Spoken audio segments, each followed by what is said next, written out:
Hi, I'm John Dichtel. I'm the president and CEO of the American Association for State and Local History, and I'm here with Fitz of Northwestern University. That's right. And I just sat through her session, New Approaches to the Founding Era, and it was a fascinating session, and it connects to some of the things I want to ask her about.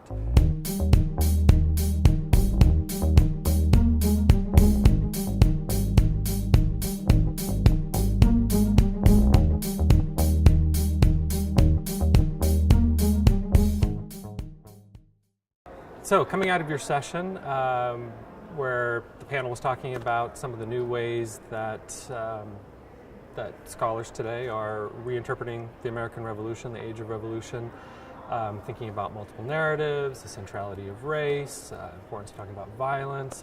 The founding era has really changed in the way scholars have approached it in the last 20 years, and certainly the last 50 years since 1976, when the bicentennial happened, when the American public engaged with the history of the American Revolution.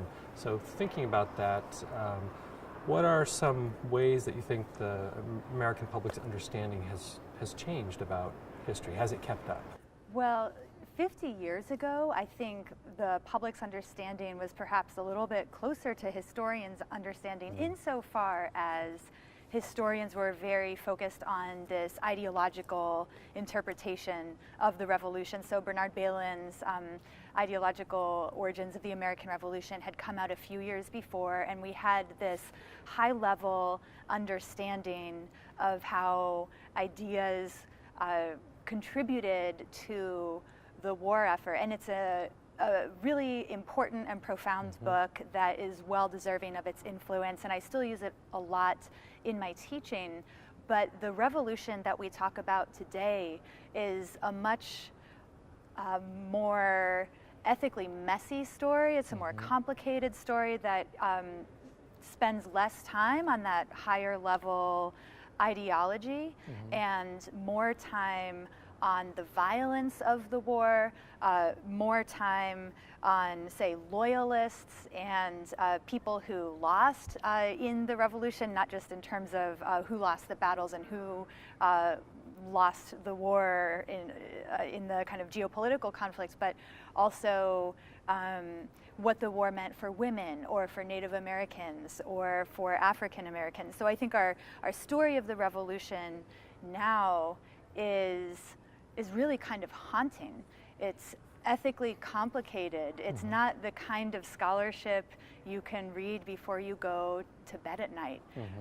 And so I think it raises a lot of really interesting questions for historians both in and outside of academia, in terms of how you present that story to a public that maybe has more of a tendency to see the revolution through a more celebratory lens, where the revolution comes off as this conflict of high ideals and it's a kind of moderate, restrained conflict, as opposed to the story that academic historians are talking increasingly about today.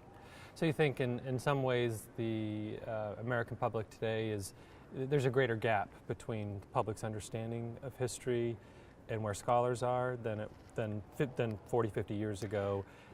It was an easier sell to be talking about the ideological origins of the American Revolution. Maybe. I mean, I guess I don't want to go too far in making those comparisons. I guess having said it, I'm not totally sure how you would measure the distance between what academic historians are saying and what the public thinks. And I don't want to sell the public short either in terms of what kinds of stories they're ready for. I actually just taught a class on the Hamilton musical. I taught it to about probably 250 undergrads over the course of 2 academic years, and to about 350 mostly retirees in the Chicago area. And both times the students were actually quite receptive to a lot of the new kinds of scholarship that I was introducing them to. It's difficult because of something like the Hamilton musical, or I could imagine the 250th anniversary of the Revolution. People come to it in a celebratory mode. They come to it because they want to celebrate the anniversary, they want to celebrate the musical, they want more of that kind of Hamilton mania. And then scholars end up in this somewhat difficult position of being the spoil sports and saying, actually, let me tell you what the latest research is saying. It's not such a happy story.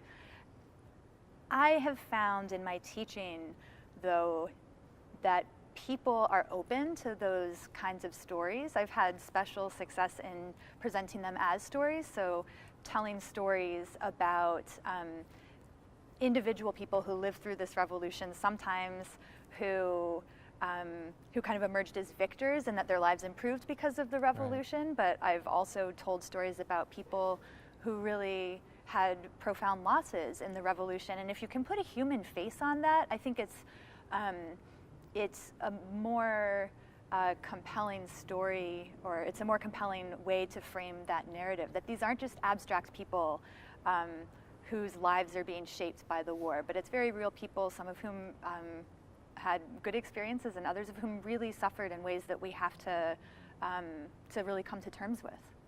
So given the transformation and understanding of the founding era, do you see special opportunities or any opportunities in the commemoration and 250th that's coming for public historians and scholars in the academy to work together? And by public historians, I mean history practitioners and historians in museums, historical societies, people who are working with members of the public in a direct kind of way. Are there opportunities for scholars and public historians to work together in interesting ways with the 250th?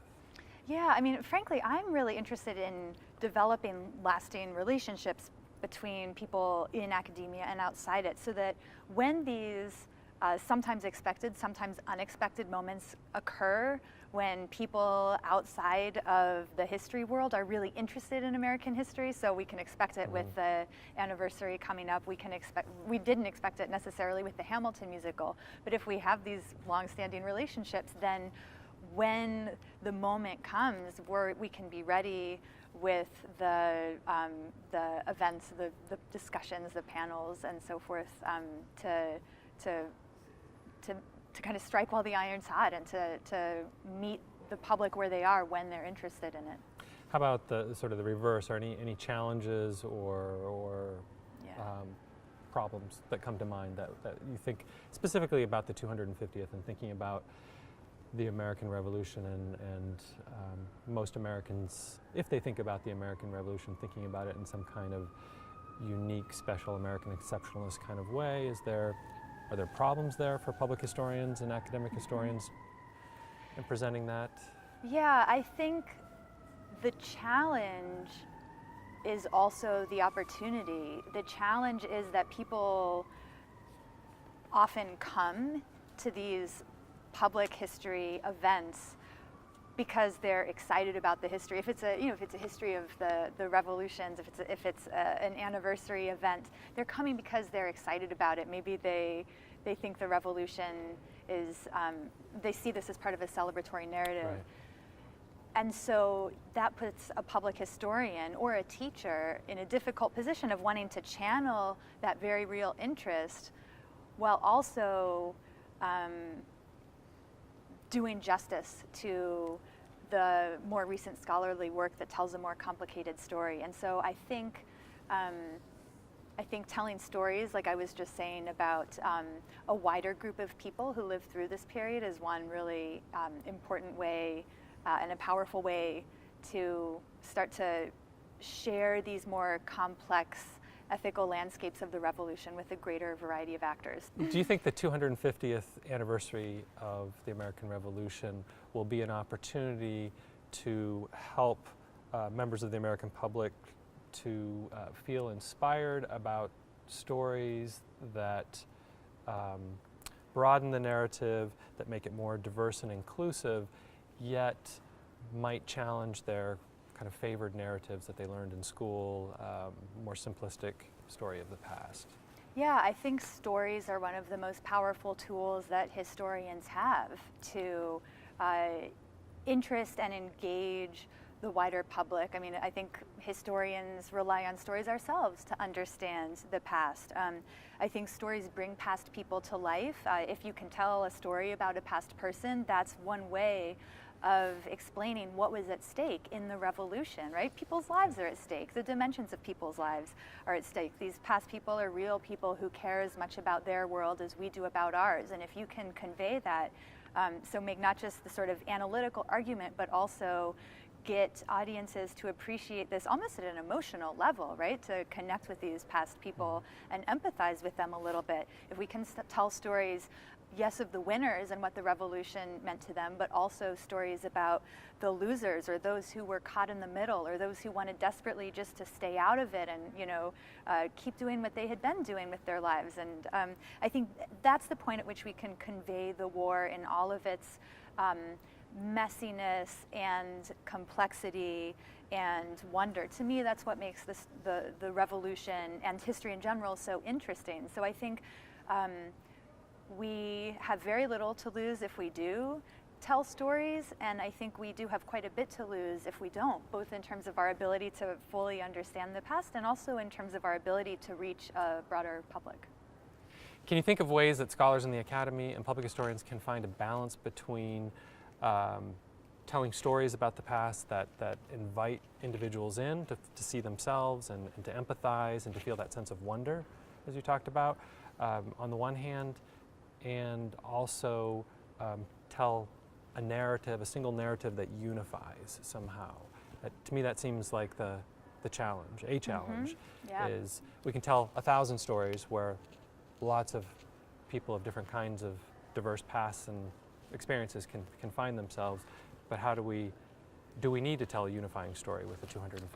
Maybe that's my question. Yeah, what a good and almost existential question for the whole discipline of history. Is, you know, is there a whole? Can there be a whole? I mean, one way I think about it when I teach is the relationship between freedom for some people and unfreedom or lesser degrees of freedom for others. So is there a way that we can appreciate the very real things that the American Revolution did for a significant part of the American population, the ways in which it struck a blow against deference and hierarchy for white men in ways that were powerful and meaningful and that enabled people, like I'm thinking of George Robert Twelves Hughes, the shoemaker in Alfred Young's book. It's hard not to appreciate a country that enables someone like that to rise. It's hard not to admire his story. So can we appreciate his story and while also recognizing that his story was possible because other people were excluded from the story? Right. And you know, can we come to a point where we can just understand that the things that we admire about the revolution can at the same time be the things that we find really problematic about it? And I think that to me is that's history, right? It's not a clean-cut thing of this is all good or this is all bad. This is just, it's messy. And I think if we can get audiences to be comfortable with that, if we can get students to be comfortable with that, then I think that's a good thing. Well, thank you, Caitlin. This has been fascinating, and I really appreciate this opportunity to talk to you after your session, which was jam-packed and excellent. So thank you. Thank you. It was a pleasure.